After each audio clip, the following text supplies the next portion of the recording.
আসসালামু আলাইকুম, বিসমিল্লাহির রহমানির রহিম। সবাইকে স্বাগতম আমার চ্যানেলে। শুভ সকাল। রান্নাঘরে চলে আসলাম। অনেকক্ষণ আগেই ঘুম থেকে উঠেছি, উঠে ঘর ঝাড়ু দিয়ে মুছে নিয়েছি। তারপরে বিড়াল ছানাকে একটু খেতে দিলাম আর রান্নাঘরে চলে আসলাম। আটা ছানানো ছিল ফ্রিজে, পরোটা ভাজি। পরোটা সে বানানো হয়ে যাওয়ার পরে এখন পরোটা ভাজিও নিতেছি ফ্রিজ থেকে আটা বের করে। তারপরে সাইদুল্লাহ বাবাও চলে এসেছে, আমাকে একটু সাহায্য করতেছে। সেই পরোটা ডিম পোস্ট করে দিতেছে আর আমি পরোটাগুলো বেলে দিতেছি।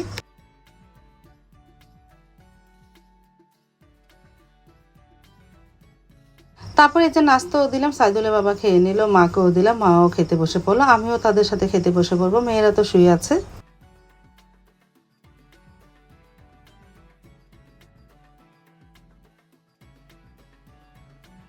সাইদুল বাবা মিষ্টি দিয়ে খাচ্ছে, আমি গোস্তের ঝোল ছিল, আমি 2-3 দিন যাবৎ গরম করতেছি, গোস্তের ঝোল দিয়ে খেয়ে নিলাম আলহামদুলিল্লাহ।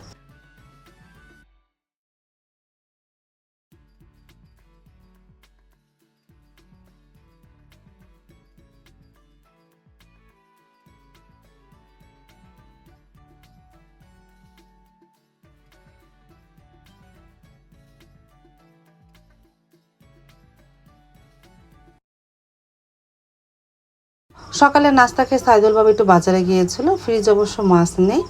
এই নদীর চাপিলা মাছ এনেছে, ট্যাংরা মাছ এনেছে, নদীর 3টা মিরকা মাছ এনেছে, ডিমালা মিরকা মাছ। এগুলো এখন কেটে নিব। প্রথমে চাপিলা মাছ কাটি, তারপরে ট্যাংরা মাছ আর মিরকা মাছগুলো আঁশটা তুলে রাখবো।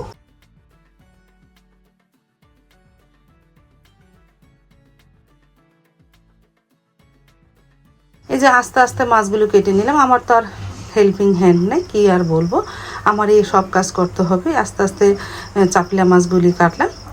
তারপরে চাপিলা মাছটি কাটা হলেও লবণ মেখে রেখে দিই, আজকে রান্না করব। ট্যাংরা মাছটা কেটে ফ্রিজে রেখে দেব, আর একটা মিরকা মাছ রান্না করব, আর ডিম দিয়ে উস্তা ভাজি করব, মানে করলা ভাজি। তাহলে আস্তে আস্তে সবগুলো করি কাজগুলো। তারপরে তো মাছটা সব কাটা হয়ে গেছে, ফ্রিজে রেখে দিলাম, আর বাকিটা লবণ দিয়ে রাখলাম। দুধওয়ালা ভাই দুধ দিয়ে গেল, প্রায় মাছ কাটতে কাটতে 2 ঘন্টা বেজে গেল। প্রায় 12টা বাজে চলে আসলাম রান্না করে, দুধ জাল দিয়ে নিতেছি। আর এদিকে করলা দিয়ে ভাজি করব ডিম দিয়ে, আর চিচিঙ্গা দিয়ে, চিচিঙ্গা না, এটা হলো ঝিঙ্গা দিয়ে মাছ রান্না করব, মানে মিরকা মাছটা। আর আমি দুধ দিয়ে কি রান্না করতেছি দেখো, কাউনের চালে ক্ষীর রান্না করতেছি।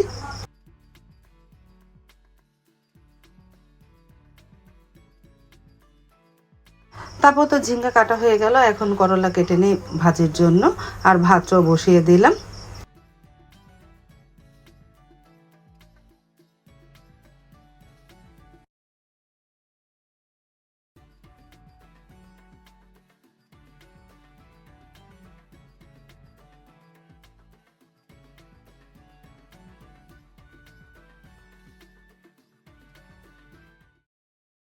তারপর তো কাউনের চালে ক্ষীরটা হয়ে গেল, মানে পায়েস হয়ে গেল। এখন ভাজিটা বসে দিয়েছি, ডিম পেঁয়াজ কাঁচামরিচ লবণ দিয়ে ভাজিটা একটু ভাপ দিয়ে নেই, একটু সেদ্ধ করে নিই, তারপরে বাগার দেবো। আজকে আর একবারে বাগার দিয়ে নিই, যেহেতু ডিম দিয়েছি, সাথে একটু হলুদও দিয়েছি।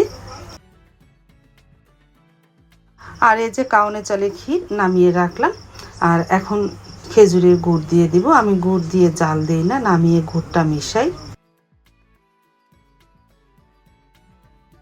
তারপরে তো করলা ভাজিটা বাগারও দিয়ে ফেললাম।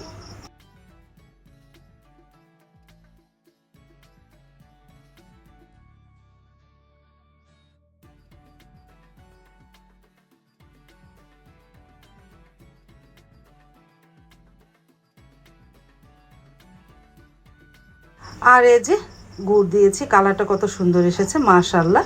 ক্ষীরটা খেতেও অনেক মজা লেগেছে। 3 কেজি দুধের কাউনের চালে ক্ষীর রান্না করলাম। তারপরে আজকে তো আমার বাসায় মেহমান আসবে, অবশ্য বিকেলে আসবে, দেখতেই পারবা কে এসেছে। তারপরে আস্তে আস্তে ভাজা ভাজা করে নিলাম ভাজিটা।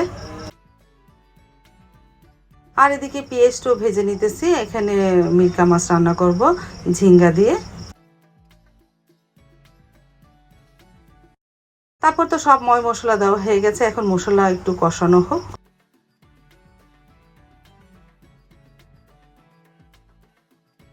মশলাটা ভালোভাবে কষানো হয়ে গেল, এখন মিরকা মাছ, ঝিঙ্গা আর আলু একসাথে দিয়ে দিব, দিয়ে হালকা নাড়াচাড়া করে তারপরে একটু কষাতে কষাতে অনেকটাই পানি উঠে যাব। যদি দরকার হয় পানি দিব, আর তা না হলে আর পানি দিব না।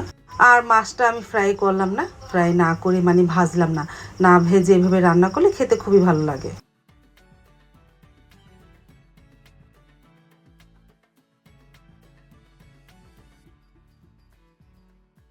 আর পাশের চুলায় পেঁয়াজটা ভাজা হয়েছে, ছোটো ছোটো চাপিলা মাছগুলো রান্না করব। এই যে মশলা কষানো হয়ে যাওয়ার পর চাপিলা মাছ, আলু, উস্তা সব একসাথে দিয়ে, উস্তা না সরি করল্লা একসাথে দিয়ে হালকা কষিয়ে পানি দিয়ে দিব। আস্তে আস্তে জালে রান্না করি, আঠালো ঝোল করে নামাবো। এই যে একটু পানি দিয়ে দিলাম।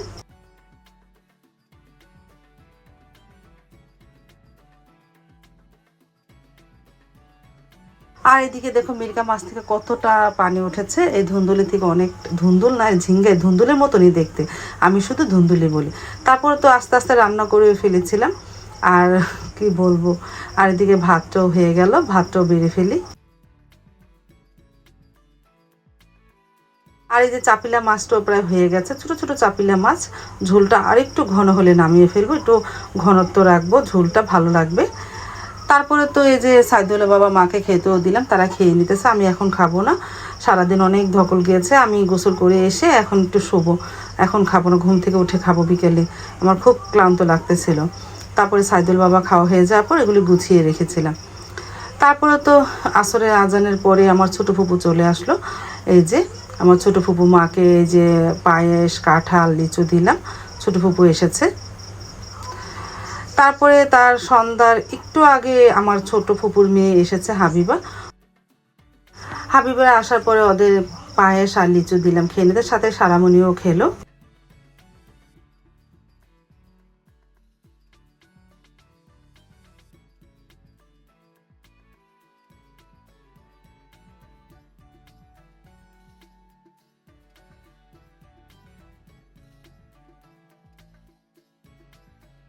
আর এদিকে জাহাঙ্গীর ফুচকা নিয়ে চলে আসলো, মানে হাবিবার হাজবেন্ড।